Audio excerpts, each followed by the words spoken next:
नमस्कार दोस्तों, स्वागत है आप सबका भद्रा इस अकेडमी में। आज का डेट है 14 जुलाई 2022 एंड दिल्ली के करंट अफेयर्स के हमारे sources Assam Tribune and different national dailies भी यहाँ पर होने वाला है। चलिए आगे बढ़ने से पहले let me tell you that PDF link जो है नीचे डिस्क्रिप्शन सेक्शन में बिल्कुल अटैच कर दिया जाएगा, आप वहाँ से उसको डाउनलोड भी डायरेक्टली कर सकते हो। चलिए सबसे पहला अभी न्यूज़ है असम ट्रिब्यून से हमने लिया है regarding break in south west monsoons. Now क्या मैटर है, Assam sizzles in break monsoon heat. अभी आपको पता है दैट ऑलमोस्ट बहुत पार्ट ऑफ नॉर्थ इंडिया में बहुत ज्यादा गर्म है, हद से ज्यादा गर्म है। राइट नाउ ये सवाल है दैट हो क्यों रहा है भाई, अभी तो मॉनसून सीजन है, अभी तो बारिश होनी चाहिए थी। देखो अब देखो, जब बारिश नहीं होती है ना तो उस जो गैप को कहा जाता है ब्रेक इन मॉनसून। समझ रहे हो बात। नाउ ब्रेक इन मॉनसून के समय क्या होता है दैट मॉनसून ट्रफ जहां पर बारिश ज्यादा होती है ना, वो रीजन शिफ्ट हो जाता है to the foot hills of Himalayas. तो फुट हिल्स ऑफ हिमालयाज में तो बारिश अच्छी खासी होती है, but different other part of India में लेकिन बारिश बहुत हद तक घट जाती है। और इसी समय हमें देखने को मिलता है राइज इन टेम्परेचर भी, और वही रीजन है दोस्तों जिसके कारण हमें इस टाइप के न्यूज देखने को मिलते हैं that Assam sizzles in break in monsoon heat.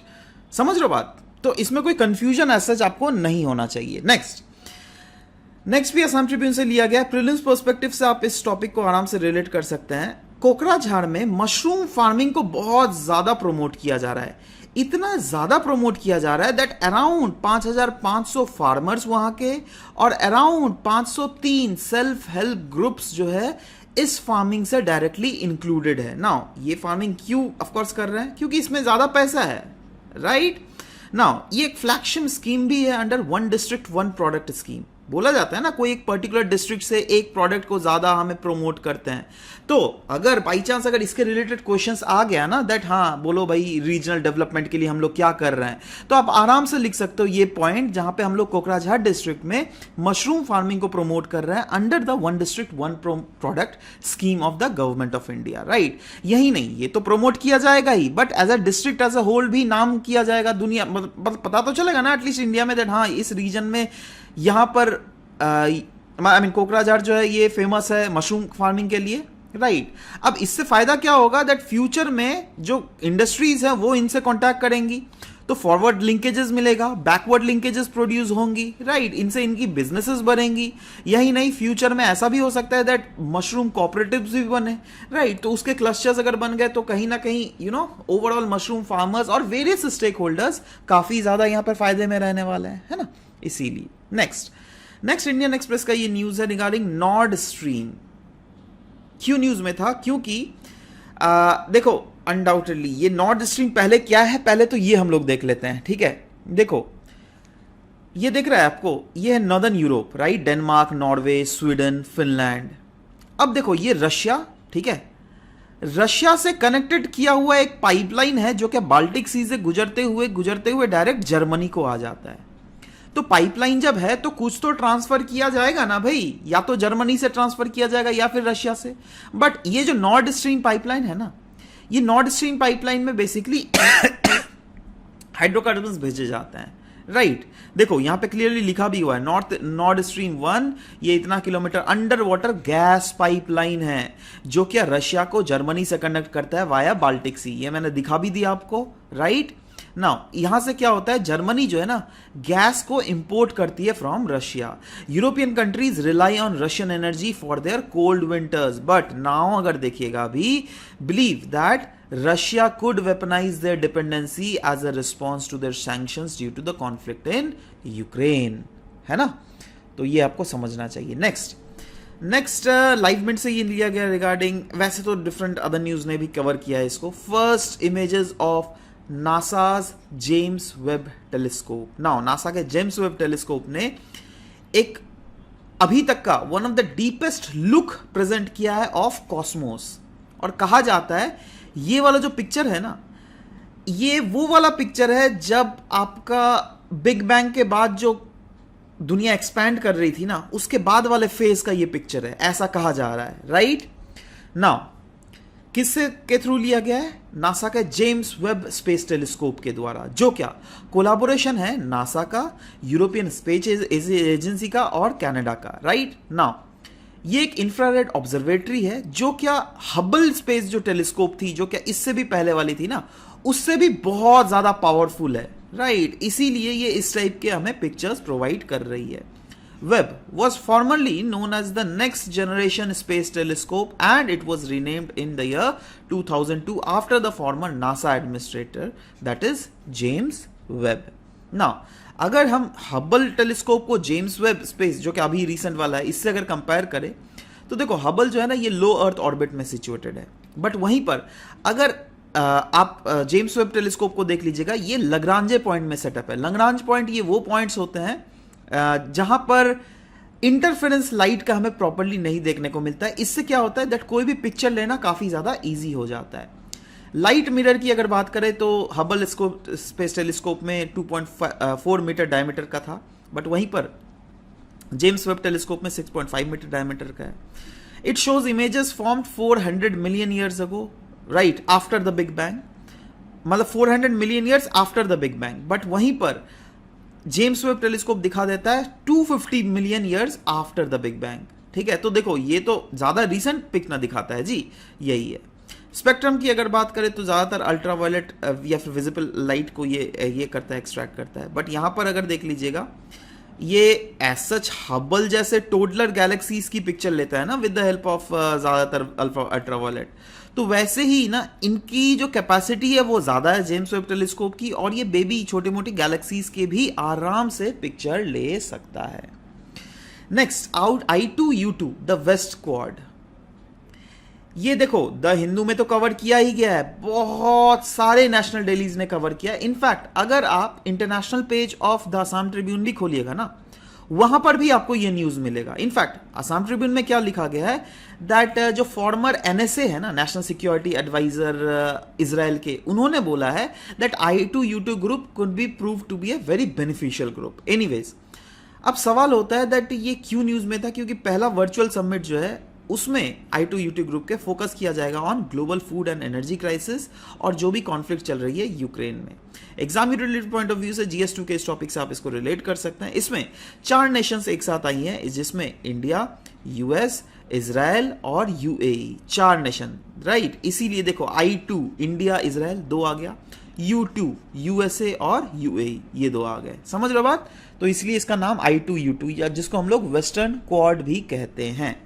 Now अगर बैकिंग हम लोग देखें I2U2 ग्रुपिंग की, तो देखो सितंबर 2020 में क्या हुआ था ना, एक अकॉर्ड साइन किया गया था जिसको हम लोग कहते हैं अब्राहम अकॉर्ड, जिसमें इजराइल, UAE और बहरेन को उनको बीच में फॉर्मल रिलेशनशिप सेटअप हुई थी। नाउ आप पूछेगा सर क्या इससे पहले कोई रिलेशनशिप नहीं एग्जिस्ट कर रहा था, तो सवाल है इसका आंसर इसका नहीं, क्योंकि देखो UAE, बहरेन ही नहीं, सऊदी, डिफरेंट अरेबियन कंट्रीज जो है ना, ये इजराइल को बिल्कुल मानती ही नहीं थी, मानती ही नहीं, मतलब कोई फॉर्मल डिप्लोमेटिक रिलेशनशिप्स अभी तक सेटअप नहीं किए गए थे।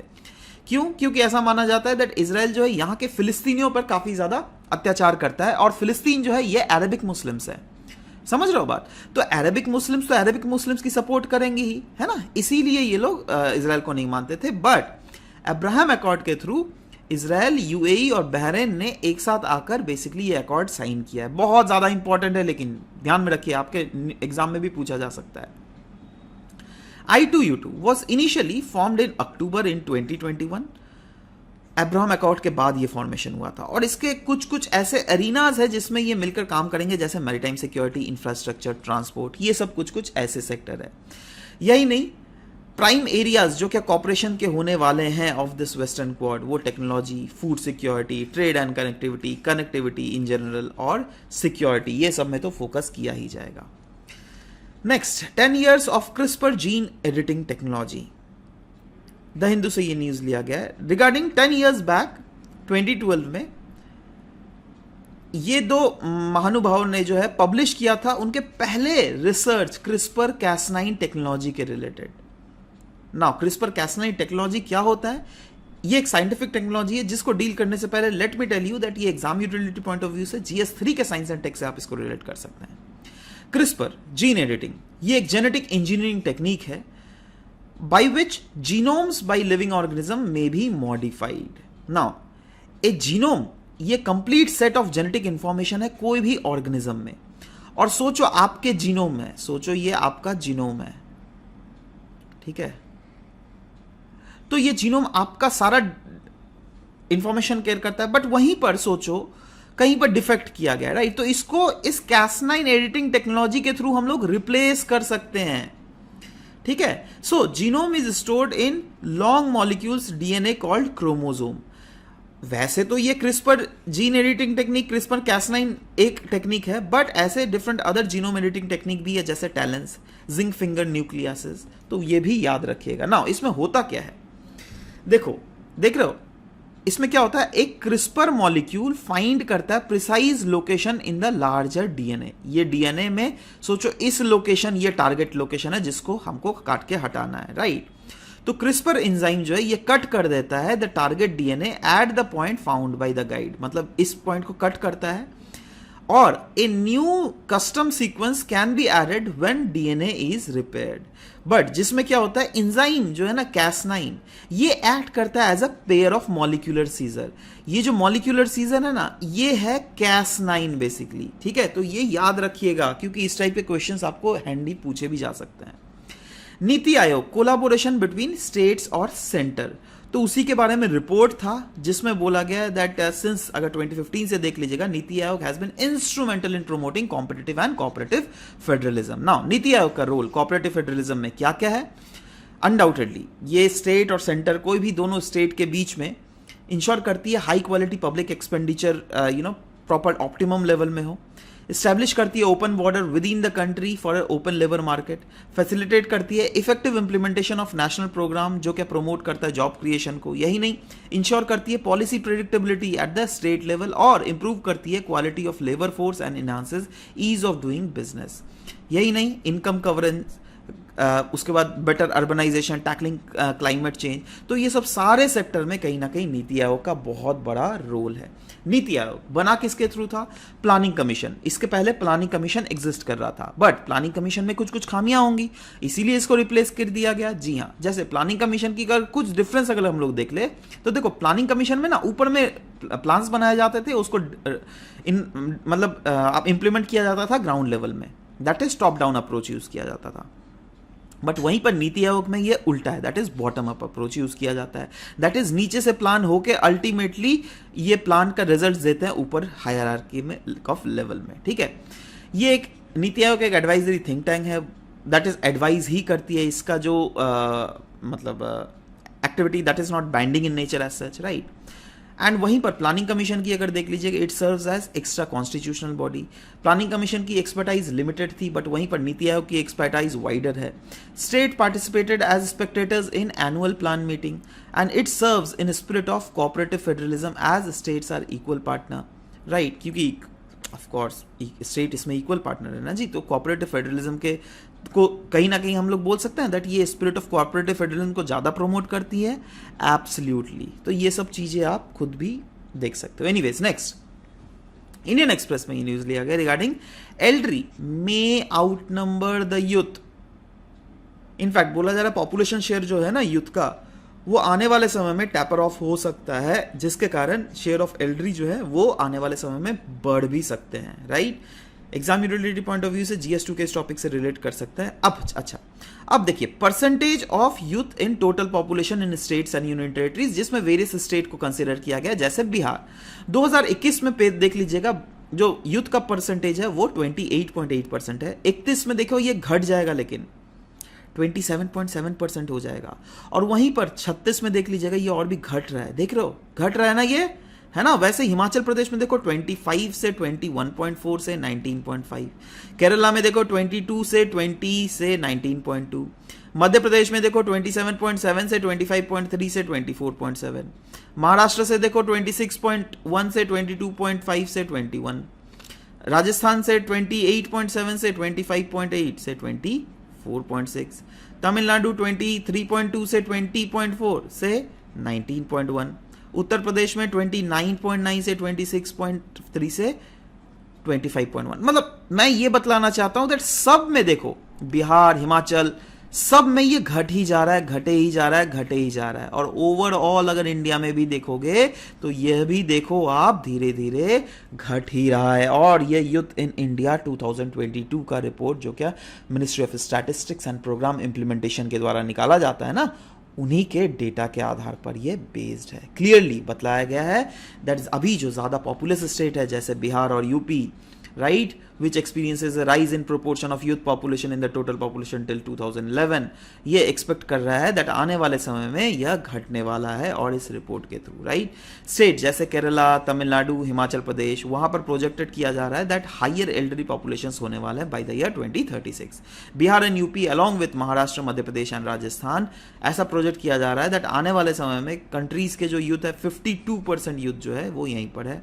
एंड मतलब देखो इन घटने के बाद भी यहीं पर इतने होंगे, मतलब डिफरेंट अदर स्टेट्स की कंडीशन आप सोच के देखो।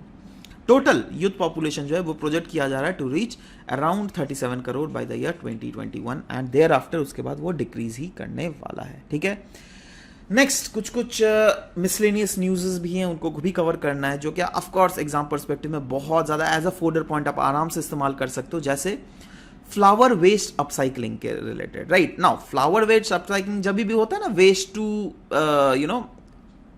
वेस्ट को कैसे रिसाइकिल कर सके, तो उसमें आप बतला सकते हो दैट हम लोग जो पूजा करते हैं ना, तो पत्तों उसके बाद फूलों को हम लोग ऐसे फेंक देते हैं, बहुत समय आप देखते होंगे नदी तालाब में फेंक दिया जाता है, राइट। बट अभी क्या कर रही है बोध गया की जो टेम्पल मैनेजमेंट कमेटी है, उन्होंने काशी विश्वनाथ और जगन्नाथपुरी टेम्पल से ये सीखा है, क्योंकि काशी विश्वनाथ और जगन्नाथपुरी टेम्पल में जो है क्या किया जाता है ना, ये सब जो फ्लावर्स फेंक दिए जाते हैं ना, उन्हीं सुगंधित फ्लावरों का ये स्टिक बनाया जाता है, वो अगरबत्ती बना दिया जाता है। अब आप खुद सोचो, फूल जितने भी होते हैं सारे सुगंधित होते हैं, सारे फूल को तो फेंक दिया जाता है, तो क्यों ना उसको रिसाइकल करके ये इंसेंट स्टिक बना दे, है ना, तो इससे यूज भी किया जाता है, सस्ता भी मिलेगा, है ना। Next 5F of textile industry, union minister Piyush Goyal ji ने बोला है अभी recently 5F of fashion industries के बारे में चर्चा किया है, और इसको आप as a folder point directly इस्तेमाल कर सकते हैं कभी भी टेक्सटाइल के बारे में अगर आपको आंसर्स लिखने हैं तो। जैसे आप क्लियरली मेंशन कर सकते हैं ऑनरेबल यूनियन मिनिस्टर जो है उन्होंने क्या बोला है, दैट इज 5 पीस क्या है, फार्म से लेकर फाइबर, राइट, से लेकर फैब्रिक, से लेकर फैशन, से लेकर फॉरेन एक्सपोर्ट। नाउ समझे क्या हुआ, फार्म में आप सोचो कोई फैब्रिक उगा रहे हो, फॉर एग्जांपल कॉटन ही क्यों ना उगाए, राइट, तो वो फार्म में उगाए आप, है ना, वहां से आप फाइबर बना रहे हो, राइट, दैट इज उसका धागा बना रहे हो। अब उस धागा से हम बना रहे हैं फैब्रिक, दैट इज कपड़ा बना रहे हैं हम, ठीक है। अब उस कपड़ा से हम फैशनेबल क्लोथ्स बना रहे हैं, और उस फैशनेबल क्लोथ्स को अल्टीमेटली हम फॉरेन में भेज रहे हैं एक्सपोर्ट करने के लिए, right. So this is 5F of textile industry, ठीक है। नेक्स्ट आर्टिकल 142 के बारे में बतलाया गया है जो कि कंप्लीट जस्टिस के बारे में बोलता है। नाउ आर्टिकल 142 को समझने से पहले दोस्तों हम कुछ पावर्स देख लेते हैं सुप्रीम कोर्ट का। जैसे सुप्रीम कोर्ट, अच्छा चलो ये डायरेक्टली हम लोग देख लेते हैं पहले, ठीक है। आर्टिकल 142 क्या बोलता है, देखो बहुत समय क्या होता है कानून बनाया जाता है, अधूरा कानून रह जाता है, तो सुप्रीम कोर्ट देखती है अरे भाई ये तो पूरा जस्टिस नहीं दिया जा रहा है सरकार के द्वारा, तो क्यों ना सुप्रीम कोर्ट के पास भी ये पावर कॉन्स्टिट्यूशन ने दिया हुआ है, जिससे सुप्रीम कोर्ट भी कभी कभी कानून बना सकती है, जिससे कंप्लीट जस्टिस प्रिवेल हो सके इंडिया में। और वही आर्टिकल है 142 जो क्या स्टेट करती है दैट एनी डिक्री और any order passed by supreme court to do complete justice was enforceable throughout the territory of India, ठीक है। तो वही चीज बोला गया। और भी अगर पावर्स देख ले सुप्रीम कोर्ट के, तो जैसे रिट्स को इशू करने का आर्टिकल 32 के अंडर, ओरिजिनल जुरिडिक्शन है आर्टिकल 131 के अंडर, वाइडर एपिलिएट पावर है अंडर आर्टिकल 132, 133, 34, 36 के अंडर, ठीक है। And it has power to make such order that is necessary for doing complete justice in any matter pending before it. तो और वो कौन सा आर्टिकल बतलाता है, आर्टिकल 142। क्लियर है, ये समझ गए। क्वेश्चन पूछूंगा लेकिन इसके रिलेटेड, देखो 2020 में ऑलरेडी क्वेश्चन आ चुका है, आप क्वेश्चन इसको पॉज करो। बोला गया है with reference to the constitution of India prohibition and limitation of provisions contained in an ordinary law can not act as prohibitions of limitations on the constitutional power under article 142। It could mean which of the following. तो 4 option थे जिसमें of course supreme court वाला option सही था, right. तो आपने अगर थोड़ा भी पढ़ा होगा तो देखो क्वेश्चन देखने में तो डर लग रहा है, राइट, बट देखो सुप्रीम कोर्ट यहाँ पे लिखा हुआ है और कहीं पर सुप्रीम कोर्ट लिखा ही नहीं हुआ और 142 इसी से रील करता है, तो ऑटोमेटिकली आंख बंद करके भी आप इसको टिक मार सकते थे अगर आपने पढ़ा होगा। इसलिए बोलते हैं ना दैट न्यूज़पेपर कभी कभी बड़े बड़े आर्टिकल्स जो होते हैं ना वो खुद से पढ़ा करो, that will fetch you better marks. Of course there is probability of fetching you better marks. Anyways MCQs में आ जाते हैं दोस्तों। एमसीक्यूज सबसे पहला वाला पूछा गया है, which statement among the following regarding dark matter often seen in news. ये कल मैंने क्वेश्चन पूछा गया था जिसका डी आंसर था, राइट, नॉट करेक्ट वाला क्वेश्चन, ठीक है। नेक्स्ट, इंडियन नेशनल एम्बलम के बारे में दो स्टेटमेंट, दोनों के दोनों बिल्कुल सही थे, इसलिए she was the correct answer. Next was CCPA, that is central consumer protection authority के रिलेटेड, दो ऑप्शन के दोनों बिल्कुल यहां पे सही थे, करेक्ट पूछा गया था, तो of course she was the correct answer. तो इसलिए करेक्ट सीक्वेंस अगर देख लीजिएगा वो था डीसीसी, जिसमें सबने डीसीसी मारा है, वाह शाबाश। अच्छा, कल मैंने और एक क्वेश्चन पूछा था मुंडक उपनिषद के related, Abdul Shreya hustle bustle ने भी मुंडक उपनिषद बिल्कुल सही मारा है, ठीक है। So anyways very good. आज के क्वेश्चंस को आप लोग सभी को सॉल्व कीजिएगा, और अगर आपको ये लेसन्स अच्छे लग रहे हैं then do hit the thumbs up button as well guys. चलिए, सबसे पहला क्वेश्चन है, what is cas nine protein which is often mentioned in news? A molecular scissor used in targeted gene editing, a biosensor used in accurate detection of pathogens in patients, a gene that makes plants pest resistant, and a herbicide substances synthesized in genetically modified crops. दूसरा question, consider the following statement I2U2 grouping के रिलेटेड। I2U2 grouping includes Israel as well, और दूसरा है I2U2 group deals with the issues considering maritime security, infrastructure as well as transport. Choose the correct option out. One only, two only, both 1 and 2, neither 1 nor 2. नीचे comment section में बिल्कुल से लिखिएगा। Next, which of the below given pairs is or are correctly matched? Article 32, jurisdiction of Supreme Court. Article 131, ordinance making power of President. Article 142, original jurisdiction of Supreme Court to decide upon a matter of dispute between state and between union and state. तो आपको बताना है correct code कौन सा है, 1 only, 1 and 2, 1, 2 and 3, या फिर 2 and 3 only, ठीक है। तो नीचे कमेंट सेक्शन में बिल्कुल से लिखिएगा, we will be waiting for your answer to come up, and of course I'll be very much happy to review it. Anyways, this was all about the discussion for today's class, guys. We'll be meeting in next session. Till then, bye bye, take care, and thank you for listening to the whole video. Thank you very much, guys.